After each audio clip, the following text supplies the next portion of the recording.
नमस्कार किसान भाइयों, नमस्कार दोस्तों। आज फिर से स्वागत है आपका अपने YouTube चैनल एग्री सोच पे।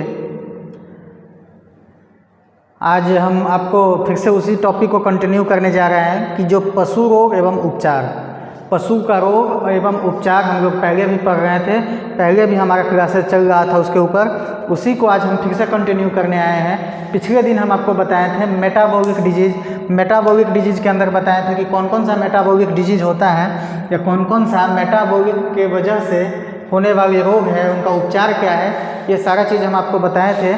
आज उसी को हम कंटिन्यू करने जा रहे हैं। जो हमारा मेटाबॉलिक डिजीज़ था उसका ट्रिक था MPK, मीठा बोलते हैं पापा एंड काका। ये ट्रिक था हमारा। इस ट्रिक के जरिए हमने याद करने को बताया था आपको कि मेटाबॉलिक के वजह से जौन सी रोग होती है पशु के अंदर, उसको आप कैसे याद कर सकते हैं। तो ये एक शॉर्टकट ट्रिक था। ऐसे ही हमने आपको बैक्टीरियल डिजीज़ और वायरल डिजीज़, जीवाणु विषाणु, दोनों बीमारी के अंदर आपको ट्रिक बताए हैं। तो इसका भी ट्रिक है MPK। M से था मिल्क फीवर, क्या था? Milk fever.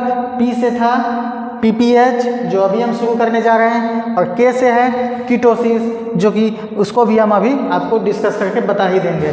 तो MPK हमारा ट्रिक था। MPK क्या था? ट्रिक था। तो आइए M के बारे में, मिल्क फीवर हम पहले आपको बता चुके हैं, आज हम आपको बताते हैं PPH।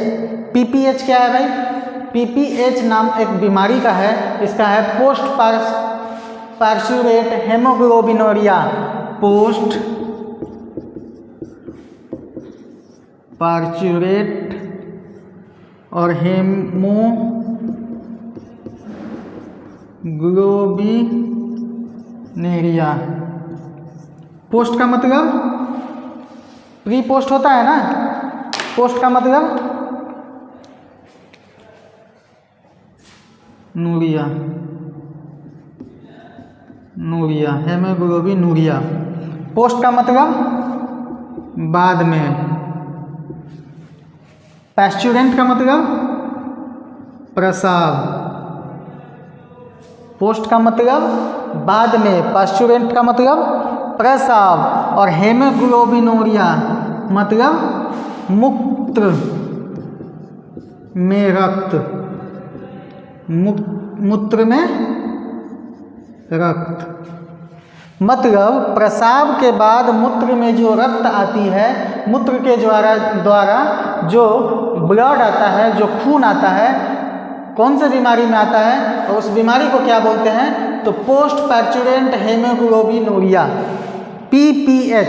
ये आपका मेटाबॉलिक डिजीज है। मेटाबॉलिक के वजह से ये बीमारी आता है, मेटाबॉलिक के वजह से ये बीमारी होता है। ठीक है,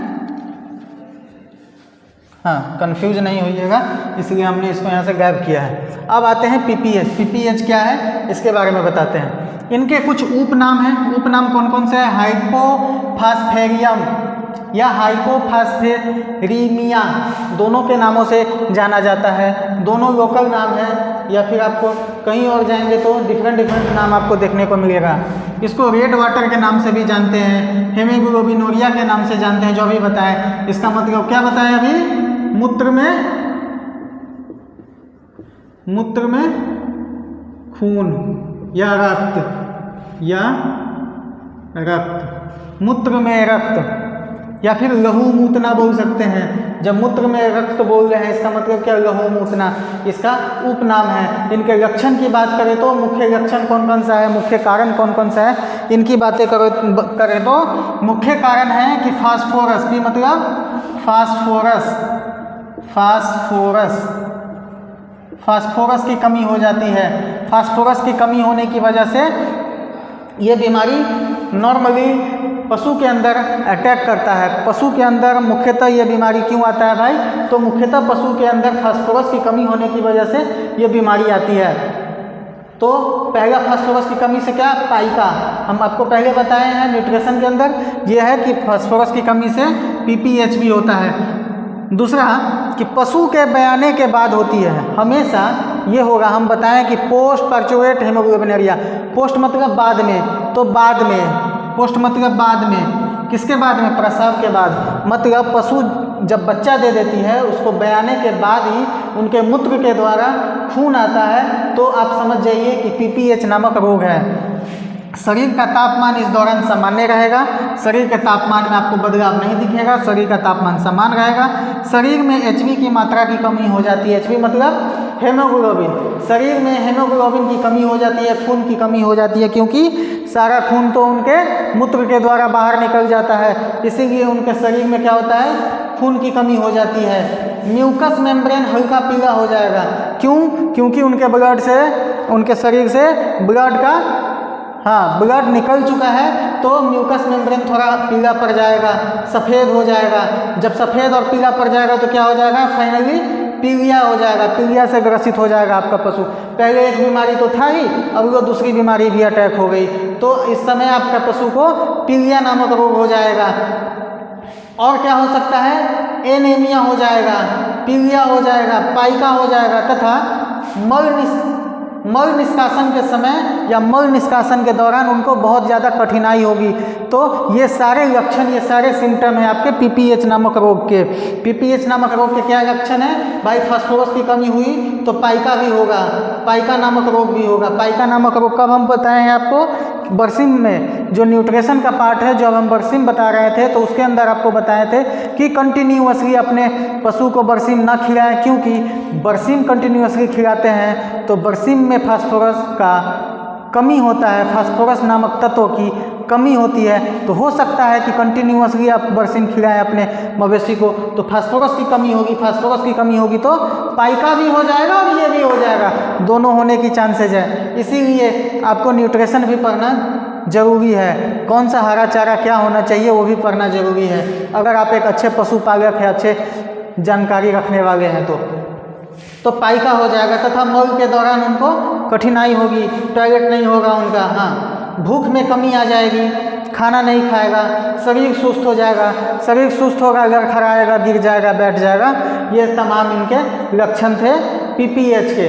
पीपीएच मतलब पोस्ट पार्चुरेट हेमोग्लोबिनूरिया, ठीक है। उसके बाद आते हैं एमपीके। भाई एम पढ़ लिए, मिल्क फीवर पढ़ लिए ना, पी पढ़ लिए पीपीएच, और के बचा हमारा, के मतलब कीटोसिस, के मतलब कीटोसिस, के मतलब कीटोसिस, ये कीटोसिस। कीटोसिस में क्या है भाई, ये भी कौन सा बीमारी है, तो मेटाबॉलिक डिजीज है। इनके उपनाम हो सकते हैं हाइपोग्लाइसेमिया नामक बीमारी को ही कीटोसिस बोलते हैं। इनके अदर नाम है, इनके उपनाम है। इसमें क्या होता है भाई, ग्लूकोज की कमी हो जाती है, या ऐसे बोलिए ग्लूकोज की कमी के वजह से भी ये हो सकती है, शरीर में ग्लूकोज की कमी हुआ तो। अगर गाय भैंस में कीटोसिस होता है तो एसिटिनोमिया उसको बोलेंगे उनके उपनाम को। अगर भेड़ बकरी में हुआ तो प्रेगनेंसी टैक्सीमिया। अगर भेड़ बकरी में कीटोसिस होता है तो उनके उपनाम क्या हो सकते हैं, तो प्रेगनेंसी टिक्सोमिया। इनके कारण क्या है होने की, तो ग्लूकोज की कमी तथा कार्बोहाइड्रेट वाला खाना कम खाने से होता है, कार्बोहाइड्रेट वाला खाना कम खाने से होता है, या फिर ग्लूकोज की कमी शरीर में हो गई है तो ये बीमारी आपको कीटोसिस तुरंत अटैक कर जाएगा आपके मवेशी को। तो आप अपने बॉडी को जैसे ग्लूकोज का मेंटेन करते हैं, वैसे पशु के लिए भी जरूरी है कि उनके बॉडी में ग्लूकोज का मेंटेन हो, कार्बोहाइड्रेट का मेंटेन हो। तो ये सारा चीज़ आपको 1 बाय 1 ये लग रहा होगा कि हमारे खाने की जैसे मवेशी की खाना भी होनी चाहिए। हम जितना अपना ध्यान रखते हैं खाने पीने का, सेहत बनाने का, उतना ही हमारे मवेशी का ध्यान होना चाहिए खाने पीने का और उनका भी सेहत बनाने का। मेटाबॉलिज्म में उनकी गड़बड़ी हो जाएगा, उनका एक्टिविटी नहीं हो पाएगा, वो जो खाना खाएंगे वो डाइजेस्ट नहीं हो पाएगा, मतलब पूरा अपना जो बॉडी का एक्टिविटी है वो प्रॉपर नहीं कर पाएंगे जैसा करना चाहिए था। अधिक प्रोटीन की मात्रा हो जाएगी राशन में। दूध और पेशाब से कीटोन बॉडीज का गंध आएगा, जब उनका दूध निकालेंगे या फिर जब वो यूरिन पेशाब करेगी आपकी मवेशी इस दौरान, कीटोसिस के बीमारी के दौरान, तो उनके बॉडी से कीटोन बॉडीज का गंध आएगा, उनके शरीर से कीटोन बॉडीज का गंध आएगा। कीटोन बॉडीज का गंध कैसा होगा, बिल्कुल अलता की तरह, नेल पॉलिश की तरह जो हम लोग अलता लगाते हैं ना, जो लेडीज लोग, हाँ लड़की लोग जो नेल पॉलिश लगाती है, अगर तुरंत कोई लड़की या लेडी नेल पॉलिश लगाई है, आप उनके पास जाएंगे, तुरंत जाएंगे तो आपको लगेगा हाँ कि गंध आ रहा है नेल पॉलिश का। तो ऐसी कंडीशन में जब पशु आपका कीटोसिस से ग्रसित है, आप उनके पास जाएंगे तो लगेगा अरे भाई पशु को कौन सा नेल पॉलिश आ गया, पशु ने नेल पॉलिश तो नहीं लगा लिया, या कोई आके चुपके से पशु को नेल पॉलिश तो नहीं लगा दिया। नहीं, पशु आपका नेल पॉलिश नहीं लगाया है और नहीं आपके पशु को कोई नेल पॉलिश लगाया है। अगर आपका नेल पॉलिश का गंध आ रहा है आपको, तो आप समझ लीजिए कि कीटोसिस नामक बीमारी से हमारा पशु ग्रसित है। और सबसे मेन सिम्टम है, सबसे मेन लक्षण है, सबसे मुख्य लक्षण है अपने पशु में कीटोसिस को पहचानने का, कौन सा कि नेल पॉलिश मतलब अलता का गंध आना। इस दौरान दूध कम हो जाएगा, खाना कम खाएगा, थन में सूजन हो जाएगी, दूध आसानी से नहीं निकलेगी, दूध निकलेगी तो उससे भी गंध आएगा, दूध आप खा नहीं पाएंगे, ऐसा गंध आएगा। पशु में रोग कब आता है? 3-4 बयान में या उससे अधिक होने पे ही कीटोसिस नामक रोग से आपका पशु ग्रसित होता है। तो ये थी पीपीएच और कीटोसिस, ये दोनों बीमारी मेटाबॉलिक है। इससे पहले हमने आपको मिल्क फीवर बताया था, तो मेटाबॉलिक बीमारी आपका खत्म हुआ, इसका उपचार हम आपको बताएंगे।